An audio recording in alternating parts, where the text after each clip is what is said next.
Oh, yeah, come on back on a happy Monday. Hope you had a great Thanksgiving weekend. 1 hour sprint for us today. Clippers are playing back east. Pregame at 3:30. Our man Adam Oslin is in for Fred Roggin. We'll get into it, but just want to shout out real quick that it's always good to beat UCLA, Adam. Always good. Oh, I know it is. And we can touch on that later. But I just had to get that out, before. I know we're on a 1 hour sprint, so I didn't want to miss and be yelled at for not mentioning that on the radio. Well, even though it was a sluggish game, but still, beating UCLA is always good, no matter what the record is. So it was a good weekend for me. As an Oregon Ducks fan, I kind of feel the same way when they beat USC now all the time. I'm like, hey, it's always a good time to beat USC. I'm sorry, Rodney. Where'd you grow? I forgot. You grew up in Eugene, where in Oregon? Bend, Oregon. Where is it? I only had buddies up in Oregon because I was up in NorCal. Okay, you're right. I didn't go to school there. Okay, Cal, Stanford. I mean, where is that love? Look, I was a Biola University grad, and we don't have a football team. I was a free agent, and I chose Oregon, and I've still tasted plenty of pain. All right, deal.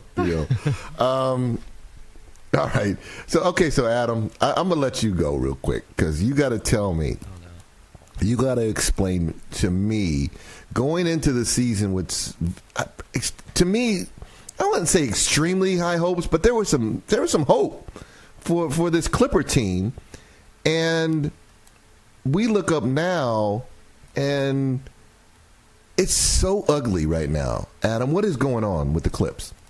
They're 5-15. There have been 5 teams ever that have started this slow since they expanded the playoffs to 16 teams in the early 80s that have made the playoffs after starting 5-15. So the Clippers are just in a brutal spot. And the strangest thing to me is just going from the third best defense last season, Rodney, to being 26th in defensive rating this season. I can understand some of the struggles going on. You had Kawhi miss 10 games. Then Bradley Beal is out for the season. Then they lose DJ for 6 weeks. But it's not like they had a ton of guys to start off last season where Kawhi didn't come back till, midway point of January. And they still hung their hat on their defense each and every night. And that is really concerning because it makes you wonder about the buy-in with this team right now and the effort, because a lot of defense is effort and guys not covering for one another on rotations, and this Clippers team is just completely out of sorts. They're a mess on that end. And they're basically inventing ways to lose now. They've gotten to that point. They have the most double-digit losses this season. They've lost 13 games in the month of November for, I think, the first time since 2010 when Blake Griffin was drafted but missed his entire rookie season. Right. They are in the worst spot that I've seen since I've been with the Clippers since 2016. Remember, this team has the longest current winning streak of consecutive winning seasons in the NBA at 14.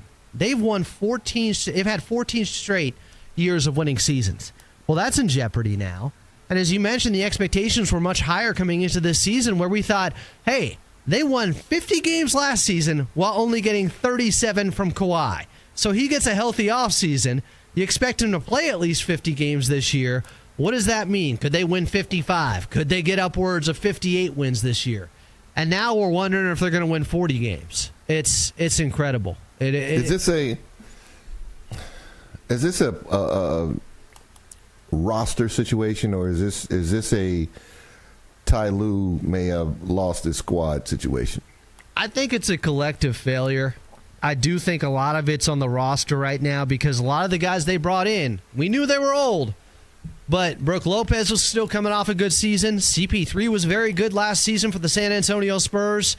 And sometimes, better than anybody, guys can age quickly overnight, where you go one season too long and all of a sudden it looks like you don't belong on the court.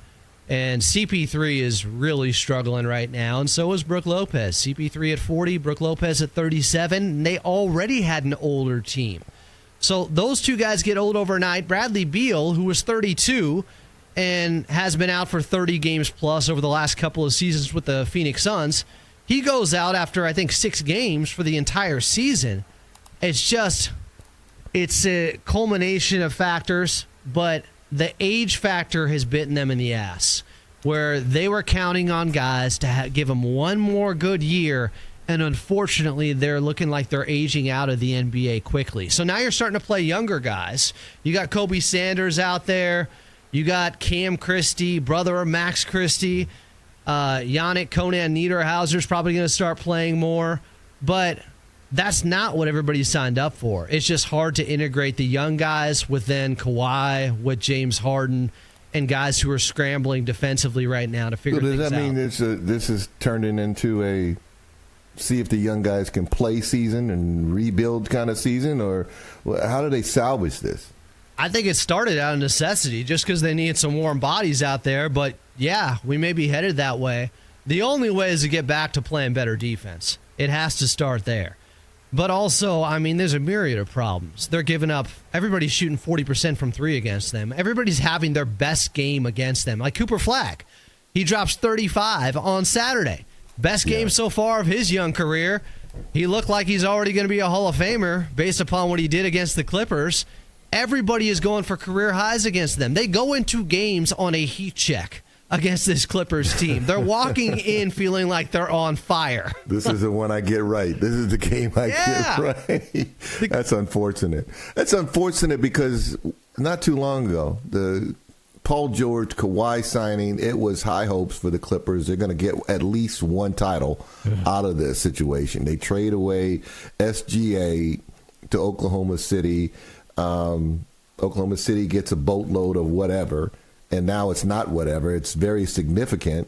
And you look up, he's MVP of the league with a championship, and the Clippers don't have anything to show for it.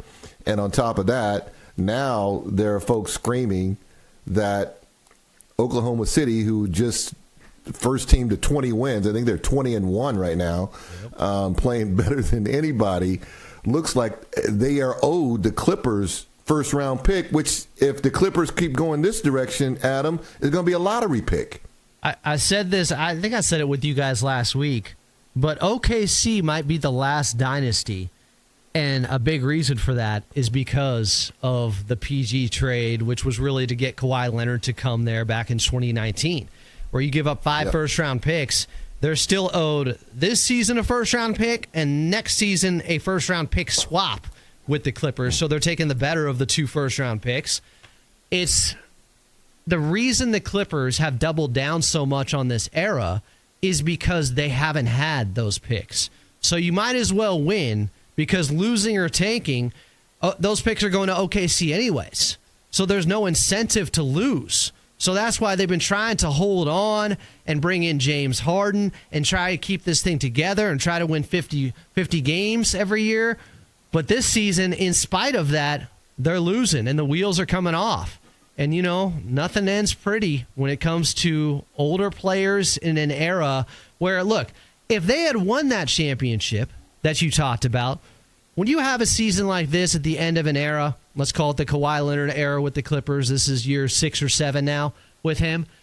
Well, seasons like this happen when guys start to get older. And he has played well so far, but it hasn't mattered because collectively they're not playing well together.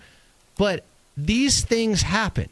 But what you are able to hold on to, what you're comforted by, typically, is that championship you won 4 or 5 years earlier. And if you're the Clippers, that can carry you sometimes with clubs that haven't won 6, 7, 8, 9, 10 years. And it could have carried the Clippers had they won one. Look at Toronto or Milwaukee. They haven't had the same success since, but they got those rings. And that's all that matters. And you can look back fondly upon the era because of it. The Clippers didn't get it. And I think the beginning of the end, and I've been worried about this since the day it happened, was Kawhi tearing his ACL. I think that might have shut the door on this era of Clippers basketball, and that was just year 2 with him on the Clippers. And it felt like they were going to go on to win it all, and it wasn't going to be Milwaukee if they had Kawhi Leonard healthy that season. I mean, they took Phoenix to 6 games in the Western Conference Finals without him. They looked like the best team, but Clippers' luck, their superstar goes down with an injury. And now it's feeling like there are similarities between his tenure here with the Clippers and Bill Walton when he originally came to San Diego. with the Clippers. High hopes, but your superstars' tenures marred by injuries. And it's just, I know Clipper Nation, this is as bad as I've seen it. And I've got a pretty big pulse of Clipper Nation since, I've been taking calls post-game for almost 10 years now. Mm-hmm. And this is the worst I've seen it with how people are feeling. Because if you were losing and you still had hope for retaining that first-round pick, there was something to look forward to. Right. They don't have that. Okay, now we got to tank it. Now we got to really go get that first-round pick. Now, what do we? Can we just say Boozer's already is going to OKC now? Is that what we're going to say? By the way, OKC hasn't even been healthy so far this season. They just got J-Dub back. Like, if they want to win 70 games, they're winning 70 games. That's how good they are right now. It's insane. And, yes, they can get better. They can get better, and the Clippers will be aiding them. So the rest of the league is upset because they're making there's nothing OKC you can do about it, though, right? I know there's grumblings with these execs, like I mentioned, that they're afraid that the best team in basketball is going to get the lottery pick, and they shouldn't, and should be worst to first, and that's how you pick. And all of a sudden, OKC sitting up there at the table, and they could get the number one pick in the draft. There's nothing you can do about that, right? Unless the other teams just elect to start losing to the Clippers so they make their record better and therefore OKC doesn't get as high of a draft pick. Yeah.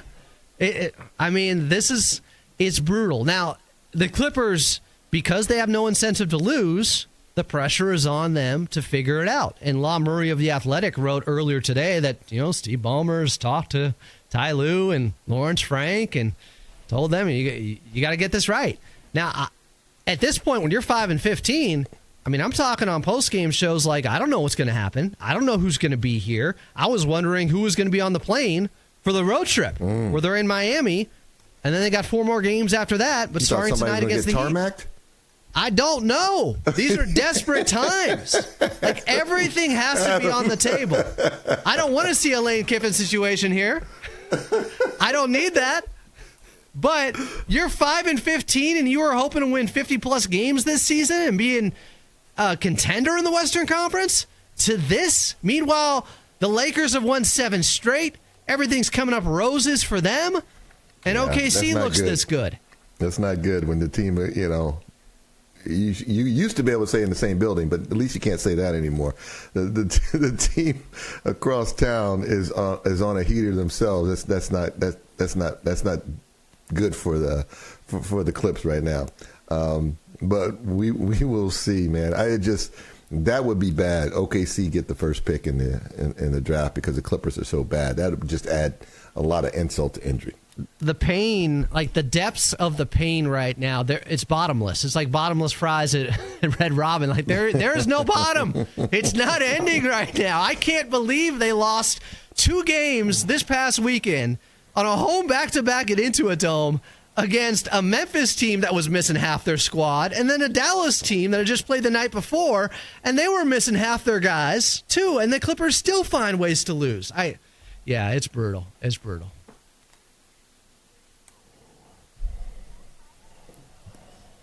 All right, speaking of brutal, too, Rams lose to the Panthers, and the Chargers beat the Raiders, but not all good, is it? Also, UCLA gets a new head coach. Let's get into it afterward. Adam Oslin in for Fred Roggin. 1 hour show today, AM570 LA Sports.